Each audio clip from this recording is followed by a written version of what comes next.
Donc, Monsieur Vézo, Madame Boyer, bonjour. Bonjour. Bonjour, madame. Aujourd'hui, on va parler de la Maison du Bouleau Blanc. Pour commencer, pour ceux qui ne savent pas c'est où, pouvez-vous nous expliquer un petit peu c'est quoi sa mission? Alors, la mission de la Maison du Bouleau Blanc, qui est née en 93, c'est d'accueillir et de prendre soin des malades en fin de vie et de leurs proches. Donc, c'est de fournir un contexte de vie pour les derniers moments où on peut aider en améliorant le confort, le contrôle des malaises, favoriser les rencontres avec les proches. Et en général, la maladie qui conduit au décès est une maladie qui ne peut plus être contrôlée par soit des chirurgies, des médicaments. Et on accueille en moyenne 85% de cas de cancer et 15% de cas de maladies terminales qui ne sont pas des cancers. Par exemple, des maladies cardiaques, des maladies pulmonaires, des maladies rénales, des maladies neurologiques. Est-ce que vous accueillez aussi des cas d'Alzheimer parfois? Oui, mais ce n'est pas de l'Alzheimer pur, c'est de l'Alzheimer qui se complique d'une condition terminale pour un autre organe. OK. Donc, c'est très varié, mais la plupart des malades sont des malades de cancer, c'est ça? En majorité. OK. Mais pas uniquement les cas de cancer. Vous avez reçu récemment un don du Club de l'Âge d'Or de 25 000 $. Ça, c'est le côté financier, ça me regarde.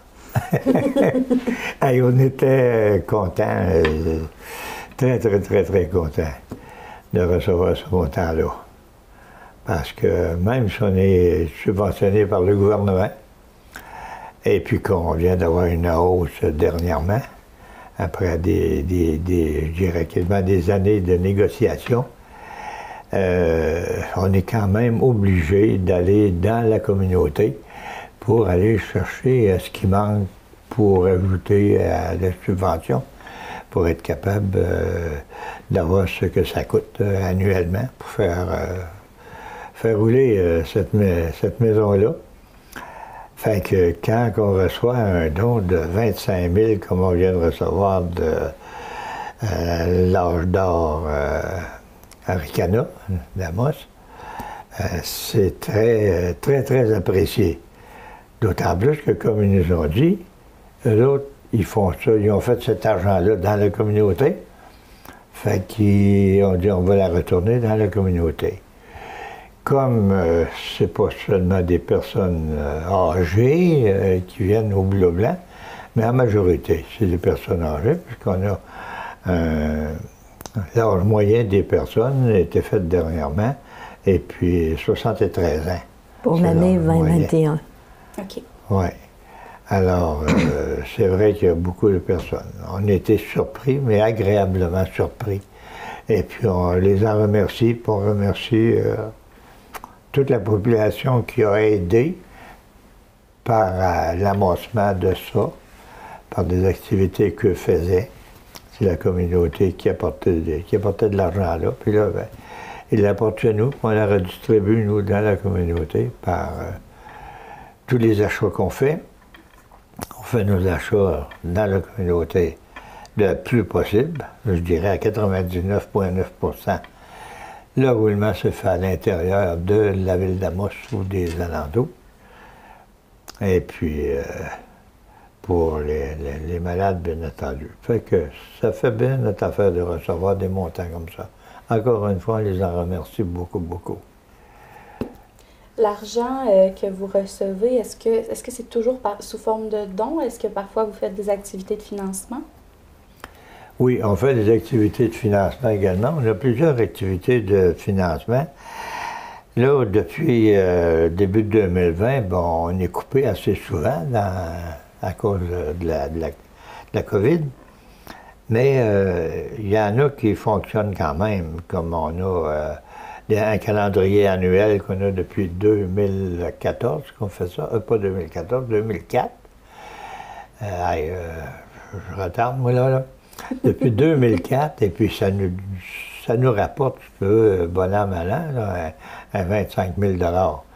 Alors, à ce moment-là, ben, ça allait aider surtout pour rafraîchir la maison et replacer la maison un peu, pour qu'il y ait un peu plus de confort pour nos malades. Et puis, ça, c'est régulier, ça rentre régulièrement. On a depuis, si ma mémoire est fidèle également, depuis 11 ans, on a la randonnée du Réfléchi, qui sont un groupe de motocyclistes qui font une activité.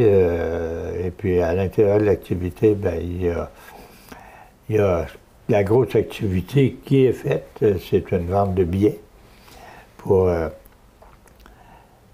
plusieurs années, c'était pour gagner une moto. Maintenant, c'est pour gagner un rêve qu'ils appellent « Gagne ton rêve ». Et puis ça nous rapporte aussi, possiblement, ça nous rapporte. Ça peut rapporter à 75 à 80 000 $ par année. Puis après ça, on a d'autres activités. On a le cyclodon, ça, on a commencé ça en 1996, le cyclodon, une randonnée en vélo. Depuis début 2020, ben, on est obligé de restreindre la distance un peu. Et puis, notre manière de procéder, alors, il y a quand même ça nous rapportait environ, dépendant des années, 60 à 100 000 $, dépendant des années. Maintenant, ben, vu que c'est petit, à la demande justement de notre présidente, qui voulait absolument qu'on le fasse quand même, puis pour des bonnes raisons. Et il fallait respecter les normes de la santé publique. C'est ça. Donc, on a fait un petit cyclodon en 2019, en 2020, en 2021. Cette année, ça devrait être une édition moyenne, disons, entre l'ancien cyclodon et le petit cyclodon. Donc, on va tranquillement annoncer les modifications pour cet événement cette année. Mais on ne peut pas retourner à l'ancienne façon de faire, mais on va être capable de grossir un petit peu l'événement. Ça devrait rapporter plus que les 2 dernières années. On compte là-dessus, parce que les dépenses, eux autres, même si on est arrêté un peu par la maladie, on sait que ça ne coûte pas moins cher pour faire vivre une maison comme on a. Alors, on espère aller chercher avec le cyclodon encore un peu plus. Ensuite, on a le traditionnel gastronomique qu'on est obligé d'arrêter temporairement. On devrait le reprendre si c'était faisable cette année. Dès que ça va être faisable, on va le recommencer. Ça nous rapportait, bon an, mal an, entre 10 à 15 000 $ encore. Et puis, on remercie les gens qui participent toujours, là, la population. Là.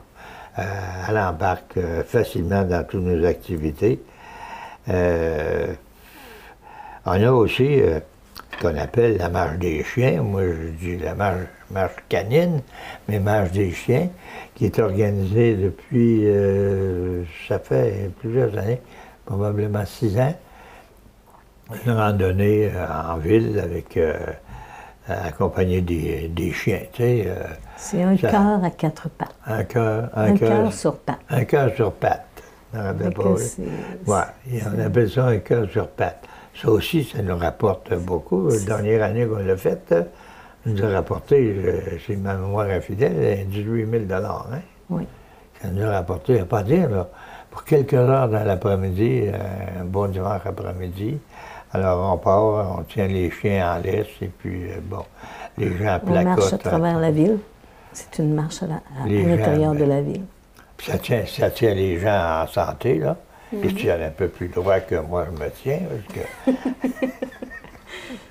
j'en ai pesant sur les épaules. Cette activité-là a été suspendue l'année dernière, l'année d'avant, à cause de la pandémie. Est-ce que vous pensez la refaire éventuellement? Oui. On a eu l'annonce que ça aurait lieu l'année prochaine. OK. Ouais. Après ça, bien, il y a également des activités que c'est pas nous qui faisons directement, mais c'est des gens de la population, des familles qui disent à un moment donné, on va faire une activité de vente. On a eu quelqu'un à un moment donné qui a eu l'idée de ramasser tous les vieilles, les vieilles puis les moins vieilles bicyclettes, et puis ils vendaient les bicyclettes. Ils ne donnaient rien pour, ils ramassaient. Ben, ça nous a rapporté quelques milliers de dollars. Tu sais, il y en a tout le temps qui ont pas, qui cherchent quelque chose, qui n'ont pas, puis sont prêts à donner 10 dollars peut-être pour. Fait que là, ben, les bicyclettes se vendaient. Il y en a d'autres. Les étudiants aussi qui les ont étudiants. fait plusieurs fois les étudiants finissants ou pré-finissants au centre de formation professionnelle, entre autres. Oui. Nous ont gâtés avec un don avec un projet de fin d'année, puis d'autres avec des projets pour Noël, lors de certaines circonstances. Alors, on a été privilégiés de leurs dons aussi. Il y a eu des étudiants aux divers établissements que nous avons qui ont fait des projets de classe aussi. Alors, on est assez privilégiés aussi du côté des étudiants. Après ça, ben, on a des dons aussi substantiels qui ne nous arrivaient pas déjà, mais cette année, ça nous arrive. On a même eu un don d'une compagnie, la compagnie Norascon, un don, c'est dans plusieurs chiffres, un don de 100 000 $. Moi, je voulais qu'il rajoute un zéro, mais j'ai pas osé demander, tu sais. J'aurais dit, mais allez au début, tu sais. Mais des choses comme ça l'arrive. On a eu d'autres aussi, d'autres commerces qui, pour nous aider. Et puis, il y en a qui profitent du moment où un membre de leur famille est venu, a eu besoin du boulot blanc pour passer ses derniers jours sur la terre. Et puis, il y en a qui profitent à ce moment-là de faire des dons assez substantiels. Chose qu'on ne voyait pas au départ, mais qu'on voit plus. Peut-être parce que la maison est plus connue dans le sens de le pourquoi qu'elle est là, le travail qui est fait. Et puis, avec le personnel qu'on a, je dois le dire, en passant, je les remercie terriblement parce que ce sont on les appelle les anges du boulot blanc. Les anges de la maison, oui. Ils sont très fameux. Tout le personnel, que ce soit les infirmières, infirmières régulières, les aides malades, les préposés, tout ça. Et puis ensuite, puis notre personnel administratif aussi est hors pair. Oui. Oui, on a besoin du côté administratif aussi. Parce que le côté d'aller chercher de l'argent dans la communauté, il y a toujours, ça prend toujours quelqu'un pour s'occuper de ça. Alors, c'est nos employés à l'administration qui s'occupent de ça. Ils ne s'occupent pas juste de rencontrer les gens, de parler aux gens, puis d'entrer les chiffres comptables. Ils s'occupent de préparer les organisations et aider ceux qui veulent faire des organisations puis qui le demandent. Alors, ils sont toujours là à l'aide. On a Joanne, on a Francine. C'est deux piliers, là, tu sais, hein. Puis on a la coordonnatrice aussi, actuellement, là, Rose Karine, là, qui donne un coup de main, elle aussi, dans les organisations, mais qui passe beaucoup plus de temps avec les malades. Et le personnel, donc... Et le personnel, là, elle dirige le personnel, là, puis c'est pas toujours facile d'organiser, tu sais, des horaires de travail. On sait qu'il y a des personnels, des fois, qui sont malades, d'autres un personnel assez jeune en général. Alors, les bébés viennent, alors les bébés font en sorte qu'on se prive du service de la maman pendant quelques mois. Ouais, pendant quelques mois, voire des fois pendant une année. Tu sais. Après ça, on a tous nos bénévoles aussi qui travaillent autour de la maison, à l'entretien des fleurs, l'entretien du parterre, l'entretien de la neige l'hiver, l'entretien de la neige l'hiver, ils la jettent partout, tu sais, fait que je suis bien content, je parle de ça de l'entretien. Fait que... Il y a l'intérieur aussi. Oui, à l'intérieur également, tu sais. Alors, c'est de l'aide qui deviendrait de l'aide financière pour nous. Il faudrait payer pour. Mais ces gens-là le font sans exiger aucun sou, tu sais. Donc, est-ce que vous avez beaucoup de bénévoles? Vous m'avez nommé quand même plusieurs personnes. Oui, quand on parle de personnes qui gravitent directement autour de la maison, là, on peut parler d'une 50aine de personnes assez régulières autour de la maison. Après ça, dans d'autres activités, là, ou comme quand on arrive avec le cyclodon, bien là, le gros cyclodon, il y a tous ceux qui amassent des sous, là, ça passe avec un carnet, tu sais, ça prend des fois, on voit des jeunes qui font des rangs complètes en campagne à pied pour aller de porte en porte. Alors tout ça, c'est des bénévoles, là. Alors à ce moment-là, on ne peut pas compter ceux-là, mais on sait que c'est des centaines et des centaines, plusieurs centaines, là. À chaque activité, là, il y a une majorité de bénévoles qui s'impliquent. Oui. Ponctuellement, donc.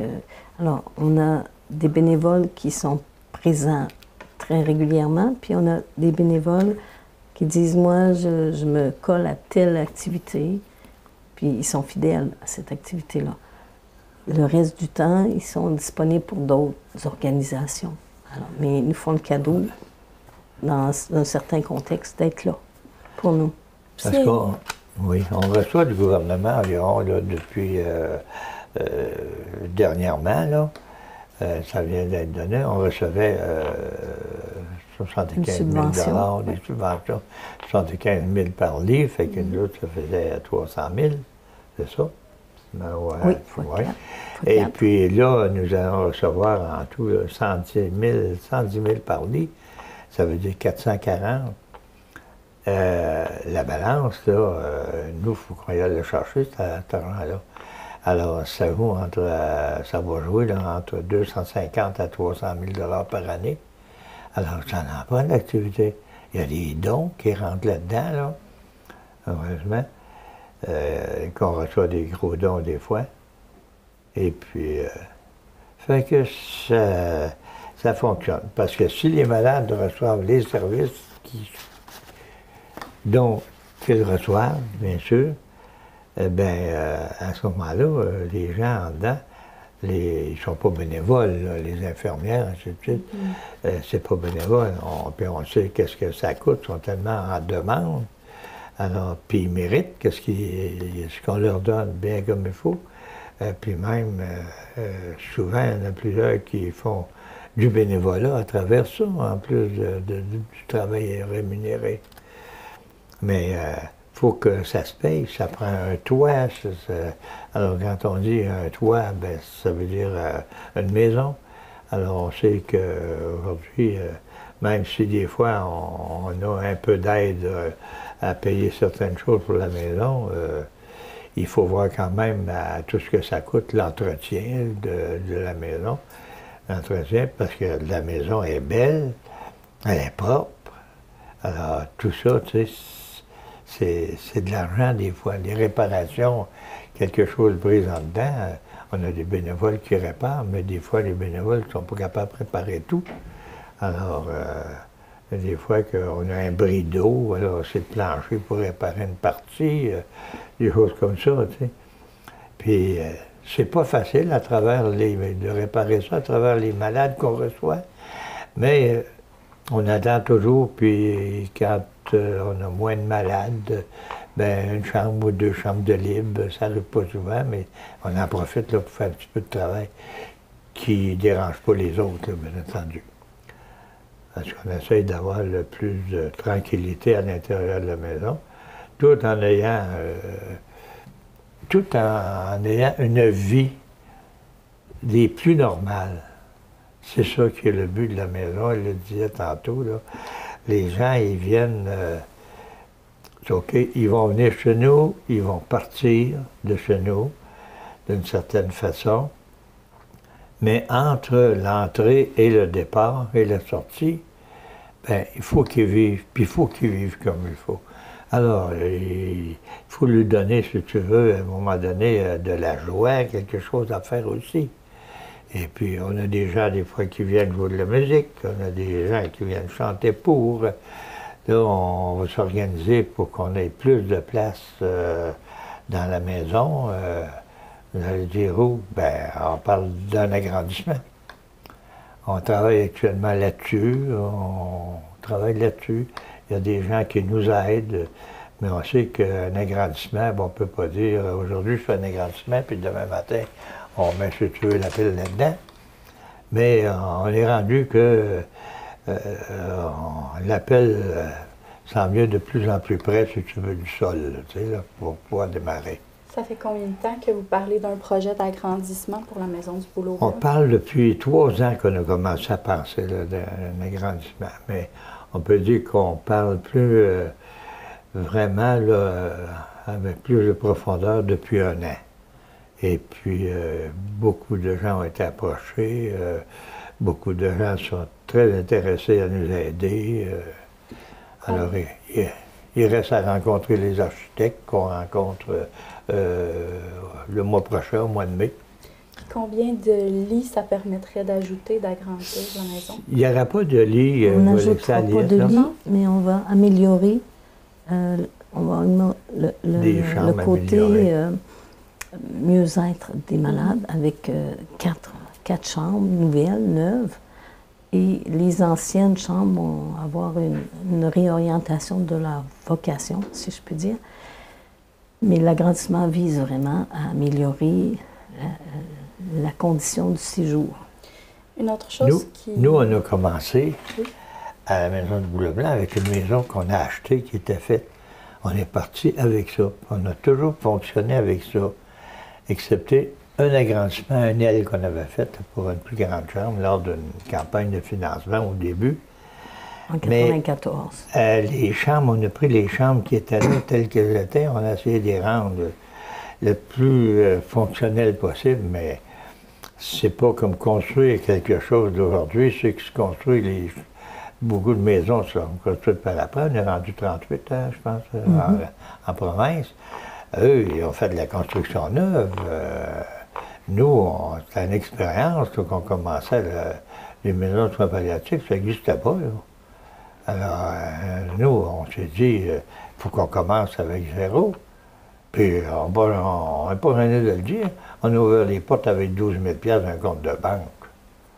Et tout, ça coûte 700 000 par année, tu sais. Mais on a toujours gardé les mêmes chambres. Alors, les chambres sont petites un peu, il n'y a pas de lavabo, tu sais. Il y a moins de place pour quand ils reçoivent des familles, tu veux, un peu nombreux.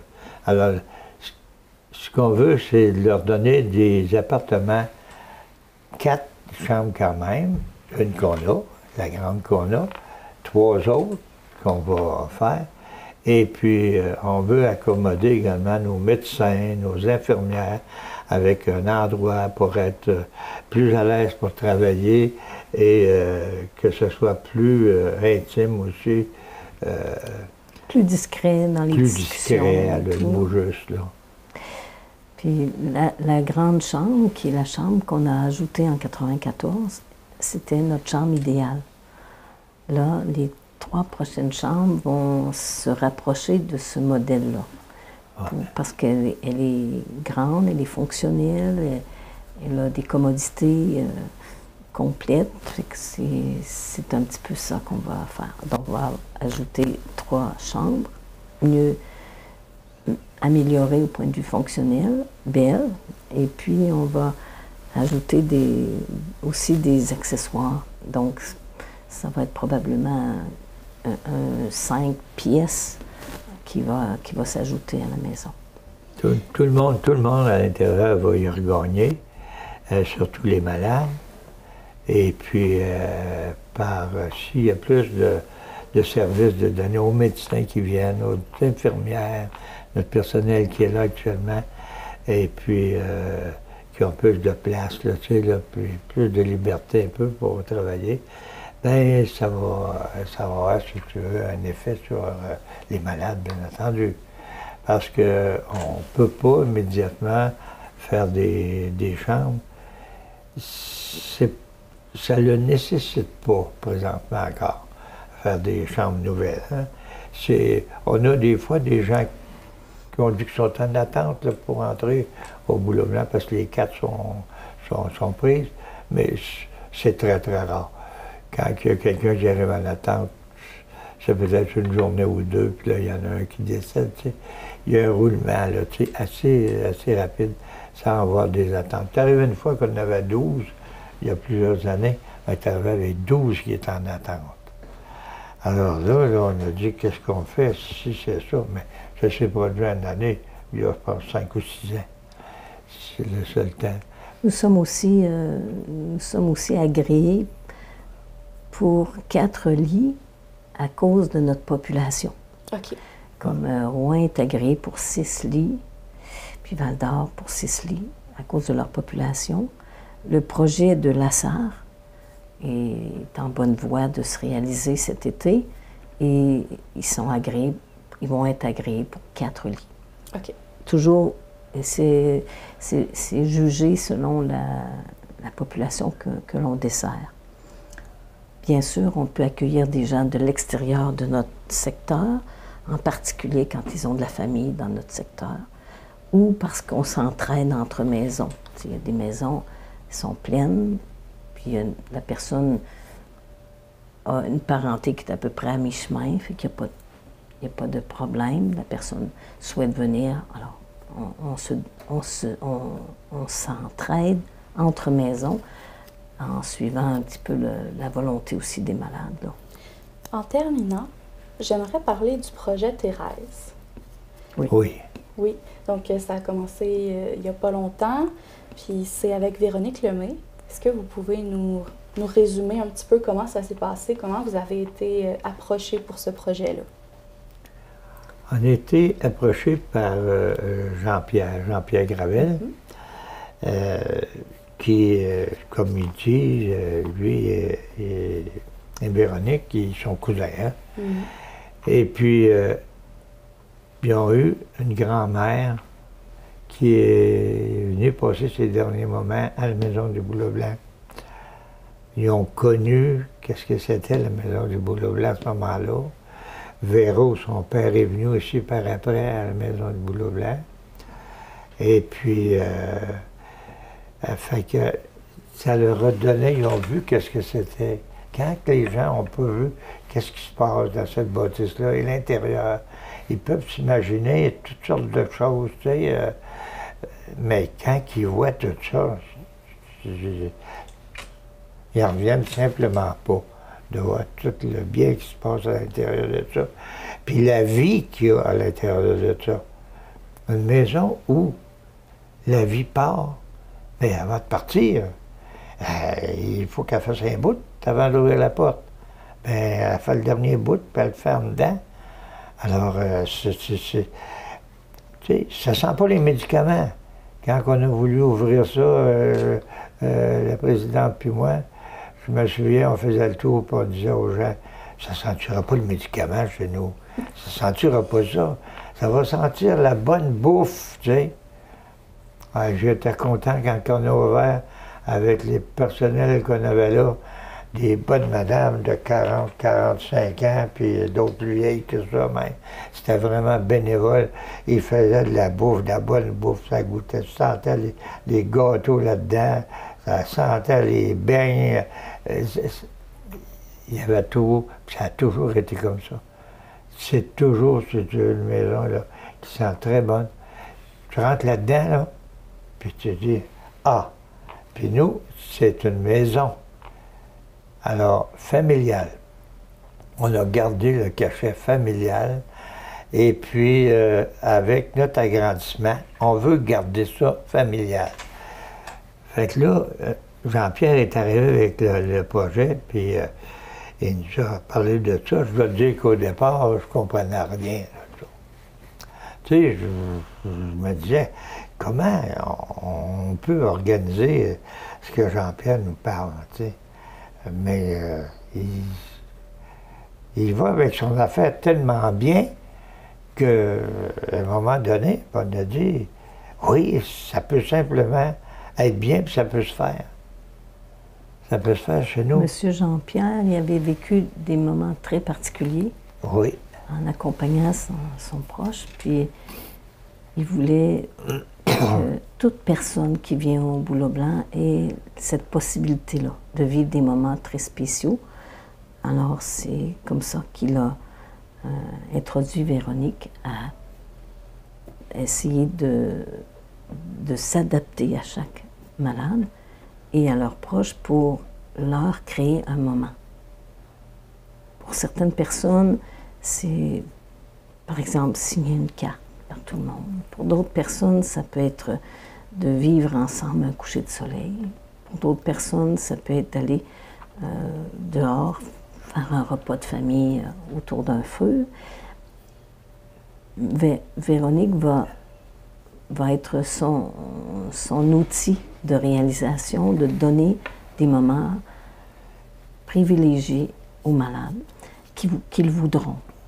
Alors, la première approche va se faire par notre coordonnatrice pour vérifier quelle personne est intéressée ou quelle famille est intéressée. Puis, à partir de là, elle va soutenir la fabrication d'un moment particulier. En fait, ce qui va se faire, là, c'est ce qu'on aurait voulu depuis pratiquement le début, sans qu'on se rende compte de ça. Parce qu'on n'avait pas... on n'avait personne, là, tu sais, là, pour... On n'avait pas la personne ressource. Ressource, là. Comme mais Jean-Pierre est arrivé, là, puis là, on a dit, mais mon Dieu, moi, j'ai déjà été à la pêche avec un malade dans les premières années. On est tout près de la rivière. Alors, je l'ai emmené à la pêche, parce qu'il aimait la pêche.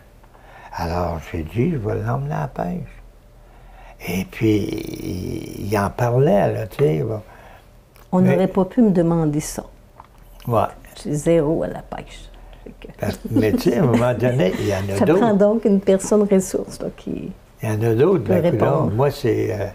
moi, ce qui compte, là, ça a toujours été des parties, là, tu sais, là, puis ça me manque, les parties, tu sais, avec du monde, puis, tu sais, vers là, je dis pas des parties, là, à 60-75, mais s'ils peuvent organiser un petit party à l'intérieur de leur famille, là, tu sais, en tout cas, ben, avec Véro, elle va en parler, c'est elle qui va déterminer, là, qu'est-ce qui est...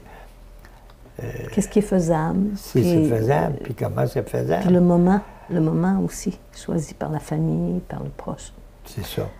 Et puis, il faut qu'elle sache ce qui intéresse la personne. C'est comme, on parle de la musicothérapie. Il y en a plusieurs qui disent, ah, musicothérapie, je vais aller jouer de la musique.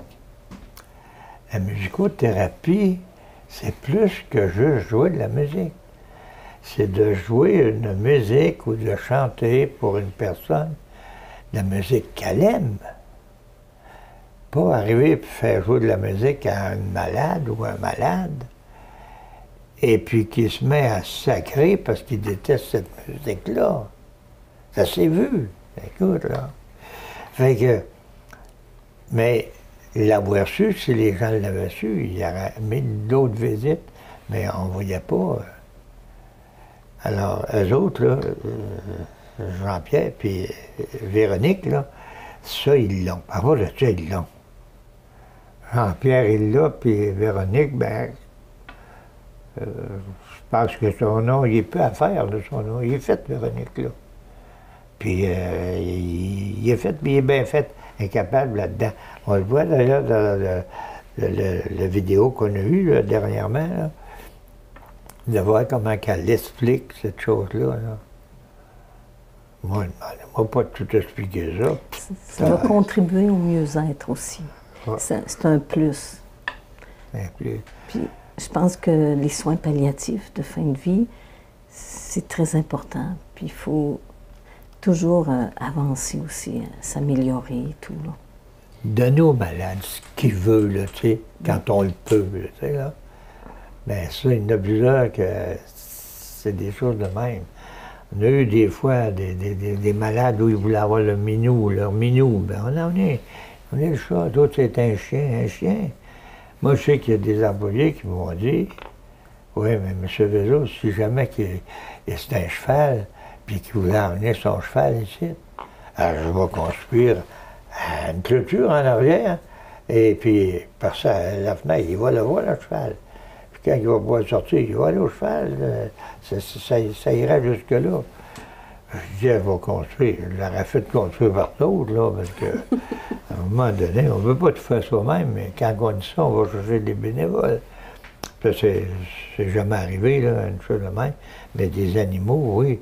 Il y a eu des petits chiens, hein, petits papillons. Et à chaque fois que la porte ouvrait en avant, là, puis qu'il savait que c'était moi, là, il s'en venait à grand cours sans japper. Dès que j'avançais, là, il jappait pour aller jusqu'à sa maîtresse complètement en arrière pour que j'aille là. Quand j'arrivais là, il était bien content. Là. Puis elle aussi, puis on a eu un monsieur aussi avec sa conjointe, alors avec deux animaux. On a eu un bout de temps, Yvan Letourneau et Jocelyne, sa conjointe, qui venait avec des beaux chiens.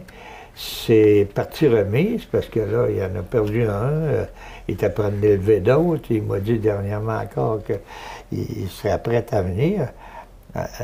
Ceux qui veulent ça. Et monsieur, à un moment donné, il y a 2 semaines qu'il était, il n'a pas parlé, il était dans son lit. 2 semaines qu'il ne s'est pas levé, absolument rien. Il ne parlait même pas. À un moment donné, il a vu passer Yvan avec les 2 chiens dans le couloir, dans le passage. Là, les chiens! Yvan s'est reculé, il a avancé. Le monsieur, il est décédé 2 semaines après, mais à chaque jour, il fallait qu'il y ait les chiens. Il fallait qu'il y ait les chiens. Tu sais, alors, c'est tout ça. Il y a une petite bonne femme aussi que c'est grâce au chien qu'elle a approché sa grand-mère, qui était en fin de vie. Ouais. Elle n'osait pas l'approcher. Puis à un moment donné, avec un des 2 chiens, Yvan, il dit, viens, on va aller voir ta grand-maman, on va lui présenter le chien. Il y avait un mâle puis une femelle, qui avait pris la femelle. Puis la petite est allée voir sa grand-mère. Puis à partir de ce moment-là, tous les jours, elle allait voir sa grand-mère. Alors, des moments comme ça, c'est très spécial. Bien, Véronique va être là pour s'en occuper de ça. Elle va être là, s'en occuper. Et puis, si les gens acceptent, bien, ça pourra même, si tu veux, passer dans les médias, ainsi de suite, là. C'est sûr que c'est pas tout le monde qui va accepter, mais il y en a qui sont prêts à accepter. Fait que, à ce moment-là, bien, ça va se connaître, puis la population va voir ce qui se passe dans cette maison-là, par les médias. Peut-être, c'est une possibilité, je vous le souhaite en tout cas. Sur ces belles histoires, on a parlé beaucoup, donc je vais vous souhaiter une belle journée, c'était vraiment un plaisir. Merci. Vous m'excuserez d'avoir parlé si longtemps, mais je suis bien de la difficulté à ne pas parler. Puis quand c'est pour le boulot blanc, ben j'ai pas de limite. Vous aimez ça, puis c'est ça l'important. Merci d'avoir été là. Ben, ça fait plaisir. Un grand merci à votre médiatrice, c'est ça? Oui, médiatrice. Un grand merci de nous avoir réunis, puis nous avoir accompagnés. Là. Ben, ça fait plaisir. Ça nous fait plaisir.